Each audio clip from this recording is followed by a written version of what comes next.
Monsieur le Président, chers collègues, pour commencer, notre groupe s'associe à vos mots au sujet de la disparition de Georges Labazée et nous adressons nos plus amicales pensées à sa famille et à ses proches.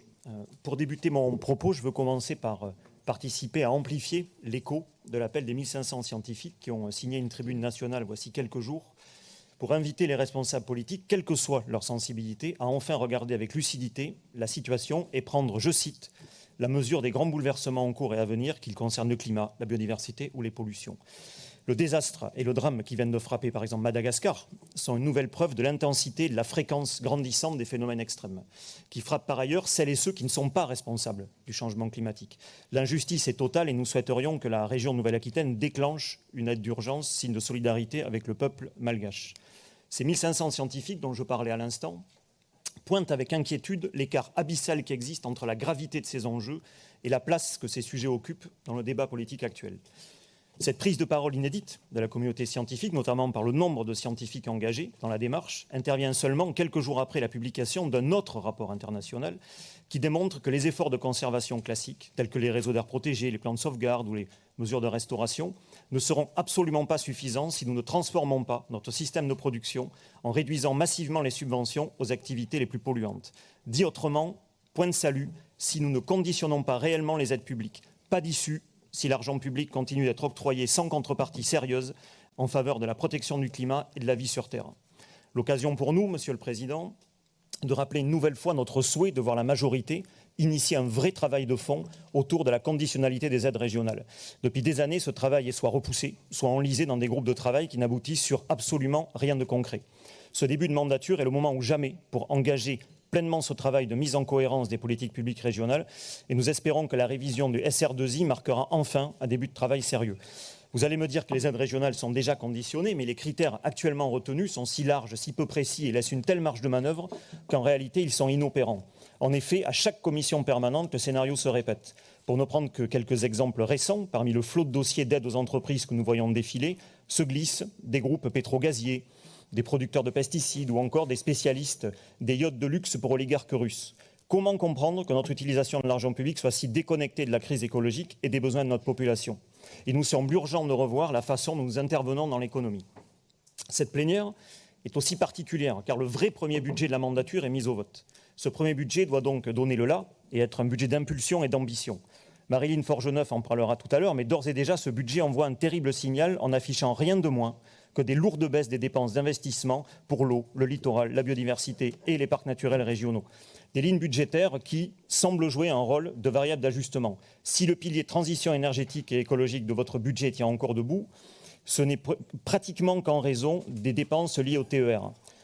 Alors on peut en effet, et je l'ai déjà évoqué lors de la dernière plénière, manier la caricature, l'outrance avec suffisamment de talent pour essayer de tout justifier et tenter de donner un sens à ce qui n'en a pas. Mais la rationalité n'a plus sa place dans tout cela. On parle là d'illusionnisme. Et l'illusionnisme va très loin en cette année 2022 et sur ce budget. Nous avons en quelque sorte un éléphant au milieu de la pièce. Il sort sans crier gare, à chaque fois en procédure d'urgence, 2 jours avant la plénière, et ça c'est un vrai problème démocratique. Voilà comment nous apprenons que la région va remettre 225 millions d'euros et en plus des 710 millions d'euros déjà décidés sur le projet GPSO. Et que constate-t-on dans les budgets et dans les perspectives budgétaires pluriannuelles? Pas un mot, rien. La région veut des LGV au sud de Bordeaux, quoi qu'il en coûte, et cela n'aurait aucune incidence sur nos autres politiques, cela n'aurait aucune incidence sur nos capacités d'action dans les territoires. Ce tour de passe-passe va faire le lit d'années difficiles pour nos territoires et notre région. Et permettez-moi de dire, j'en profite, que je suis choqué lorsque je vous entends, Monsieur le Président, vous féliciter, il n'y a pas très longtemps sur un média régional, de la hausse de l'immobilier autour de la gare de Bordeaux depuis l'arrivée de la LGV Tours-Bordeaux. Parce que quand vous y voyez, comme vous le dites, une bonne fortune qui va permettre de récupérer des taxes sur les bureaux, moi je vois pour nos concitoyennes, nos concitoyens, d'immenses problèmes pour se loger. La Fondation Abbé Pierre, que vous avez citée, indique qu'il y a aujourd'hui 14,6 millions de personnes en France qui sont fragilisées par la crise du logement. Et à Bordeaux et dans sa métropole, le phénomène est documenté. La flambée de l'immobilier, dopée par l'ouverture de la LGV, organise l'exode et la précarisation des ménages et accentue la dépendance à la voiture individuelle pour celles et ceux qui sont contraints d'habiter loin des transports en commun. Et on vient nous conter que la LGV et la hausse de l'immobilier, ça va faire avancer l'écologie. Soyons sérieux, l'actualité récente montre la manière dont les crises environnementales, économiques, sociales se conjuguent. Les manifestations qui se sont déroulées fin janvier partout en France pour attirer l'attention sur un pouvoir d'achat en berne sont aussi directement liées à la hausse considérable du prix de l'énergie. Les 7 millions de personnes qui, dans notre pays, ont besoin de l'aide alimentaire pour survivre s'enfoncent encore un peu plus dans la précarité face à l'explosion des prix de l'électricité et des carburants. Et c'est bien ça l'urgence, desserrer cet étau qui oppresse des millions de nos concitoyens. Le milliard d'euros que la région va dépenser pour la LGV est totalement indécent face à la précarité qui ronge chaque jour un peu plus notre société. Le meilleur moyen de conférer un gain de pouvoir d'achat à celles et ceux qui en ont tant besoin est de leur donner les moyens de rompre avec cette dépendance énergétique qui leur coûte si cher.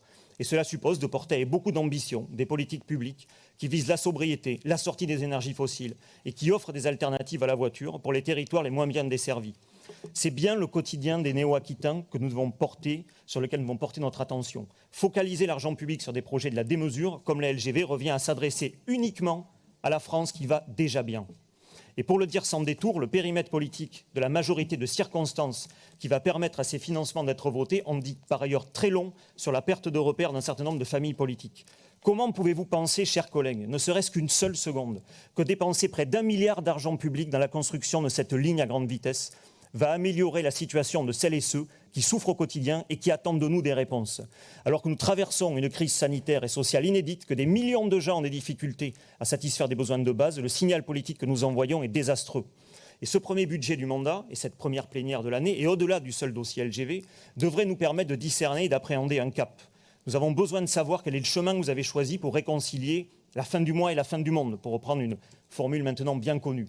Je sais que la tâche n'est pas aisée, mais 8 mois après l'installation de la majorité, nous attendions plus, en tout cas autre chose qu'une plénière à minima.